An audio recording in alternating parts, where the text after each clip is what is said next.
Oi pessoal, tudo bem? Bom dia para vocês. Estamos aqui em mais um vídeo para conversar sobre a temática previdenciária. Portanto, se você é interessado nesse tipo de conteúdo, segue no vídeo.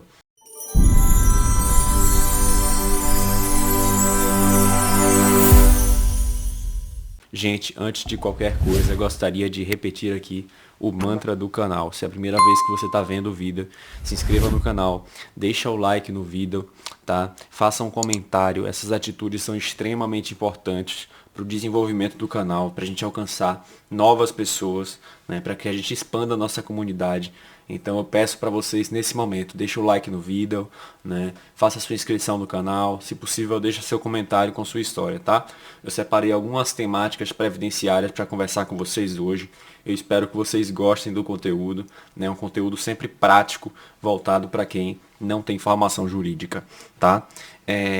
Primeira dúvida que eu gostaria de esclarecer diz respeito à conta para depósito da RPV. Me perguntaram, doutor Adelmo, em qual conta é efetuado o depósito da RPV, né?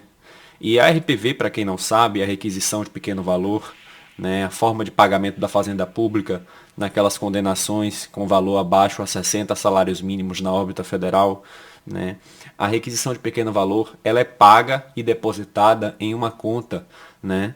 Vinculada à Caixa Econômica Federal ou ao Banco do Brasil, tá? Essa conta não é a conta da própria parte, não é a conta do próprio advogado, é uma conta que é criada para essa finalidade de depósito, né? A conta ela surge a partir do depósito, né? E você advogado, tem acesso à conta, né? Ali para fazer a transferência para a sua conta pessoal, né? Ou para a conta do seu advogado. Eu vou explicar isso no final do vídeo, né? Quando a gente falar justamente sobre o tema quem recebe a RPV, né? Mas por enquanto é importante que você saiba em que conta é feito o depósito da RPV. Numa conta aberta especificamente para essa finalidade.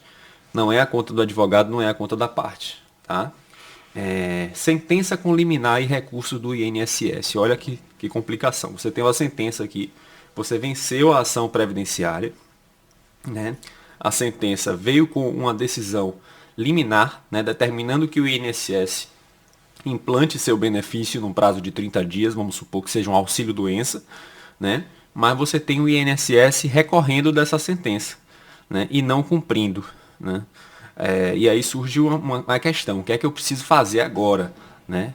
Você ganhou o processo, você tem ali uma sentença favorável com a implantação da liminar, né? Mas o INSS recorreu e não cumpriu, né? A primeira coisa que vocês têm que fazer, vocês têm que saber, o recurso do INSS, nesse caso, não afasta a obrigação da autarquia de cumprir com o comando sentencial no que diz respeito à concessão da liminar favorável, né? Então, se foi determinada ali a implantação como liminar do benefício previdenciário, né, o INSS tem esse dever de implantar, né, o benefício previdenciário. Se ele recorre, o processo vai para o tribunal e ele não implanta, ele está descumprindo a sentença, o que, aliás, é muito comum e habitual. E é importante chamar a atenção, e aqui esse alerta vai para os advogados principalmente, que é fundamental que a sentença contenha a disposição acerca da concessão da liminar, tá? Às vezes o juiz concede o benefício em sentença, mas não versa sobre a liminar, sendo que é um caso de liminar ali, né? E aí o INSS sabidamente deixa de implantar o benefício e deixa tudo para depois, né? Como a gente está acostumado a lidar, né? Mas tá, qual é a solução, doutor Adelmo? Você teve ali uma sentença com a concessão de liminar, e o INSS não cumpriu, e não só não cumpriu, como recorreu e o processo foi para o tribunal. Ou seja, eu não tenho mais acesso àquele processo. O que é que eu faço? Você vai instaurar um procedimento de cumprimento provisório de sentença, né, perante o juiz que julgou o seu processo, informando justamente o descumprimento, né, por parte do INSS da implantação do seu benefício previdenciário, né? Você vai informar esse descumprimento e a partir dali o juiz vai intimar o INSS para efetuar o cumprimento e implantar o benefício previdenciário. Lembrando, RPV e discussão sobre RPV vão acontecer apenas ao final do processo após o trânsito em julgado. Ou seja, esse recurso do INSS tem que ser apreciado e julgado e negado o provimento, claro, né?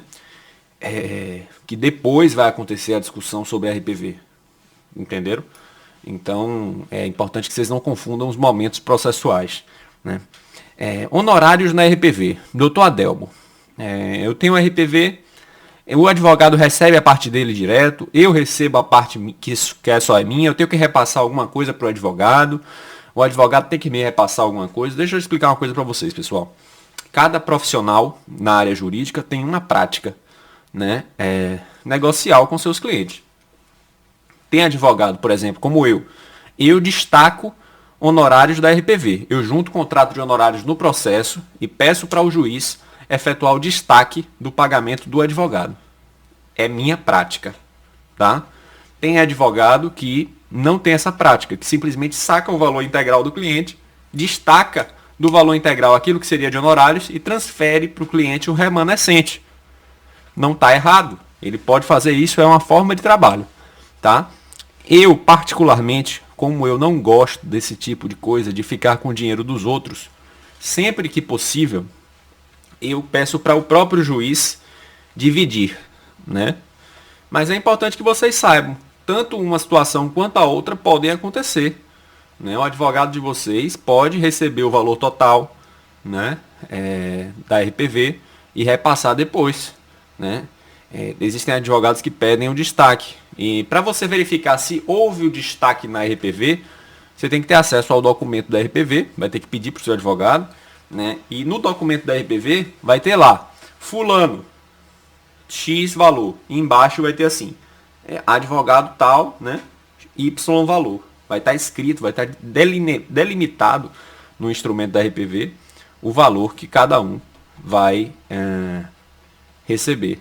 E aqui, a gente já acabou tratando do nosso tema subsequente, que seria quem recebe o RPV, né? Seria a parte, o advogado. Tanto um quanto o outro podem receber o RPV. Tanto você pode, enquanto parte, sacar o RPV, quanto o advogado também pode, né? Agora, se o advogado tiver feito o destaque do honorários, você, parte, não pode sacar o valor do advogado. Você só pode sacar o seu valor, claro, né? Então, tanto um quanto o outro podem efetuar o saque do valor principal, né? Agora, é importante você manter uma comunicação com o seu advogado quanto a isso, porque, como eu disse anteriormente, cada advogado tem uma prática profissional diferente. E, às vezes, você ir lá e sacar antecipadamente na frente do seu advogado, isso pode gerar um atrito na relação entre vocês. Então, é bom conversar com o advogado que patrocina a causa, se ele costuma sacar o valor, se é a parte que saca, né? Para você não se imiscuir ali na atividade do profissional, né? Por conta de ansiedade. Lembrando que a advocacia é uma atividade pautada na confiança. Então, a premissa é sempre que você confia no seu advogado, né? E que seu advogado não vai te lesar, porque você confia nele, tá? Então, você tem que buscar essa comunicação para não existir nenhum tipo de desentendimento. Mas do ponto de vista técnico, tanto você quanto parte, como o advogado, podem ir na agência e sacar a RPV depois que ela está depositada. Eu já fiz vídeo no canal sobre as etapas do processo de pagamento das requisições de pequeno valor, né? Vocês podem acompanhar. E aqui, saindo um pouco do tema da RPV, e a gente vai ingressando aqui no último tema do nosso vídeo, eu gostaria de comentar com vocês sobre as perícias previdenciárias. Não só previdenciárias, mas as perícias judiciais de uma forma geral, né? É importante destacar que os tribunais superiores apresentam jurisprudência uniforme, ou seja, os julgamentos são uniformes, no sentido de que as perícias processuais precisam ser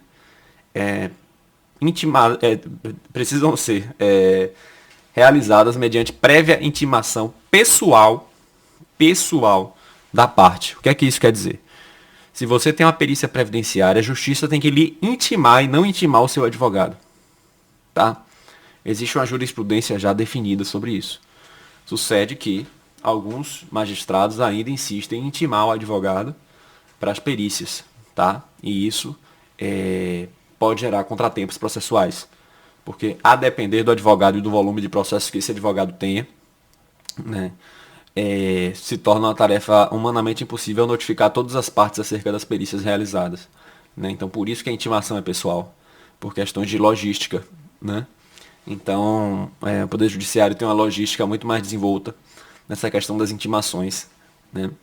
E é importante deixar claro que caso a intimação não aconteça para você pessoalmente, o processo está sujeito à nulidade, né? Aqui é uma mensagem para os advogados, sobretudo, né? Porque eu venho observando vários processos com essa mesma situação, né? As perícias demandam intimação pessoal das partes. São as partes que realizam os atos periciais e não os advogados. Então, a jurisprudência é assente, né? Se você pesquisar aí no Jus Brasil, você vai verificar que não existe basicamente controvérsia jurisprudencial. O entendimento é pacífico, né? E se o advogado foi intimado e ele conseguiu comunicar a parte, perfeito, mas cabe ao judiciário intimar a parte do ato pericial. Tá bom? Pessoal, agradeço a atenção de vocês. Até o próximo vídeo. Tchau.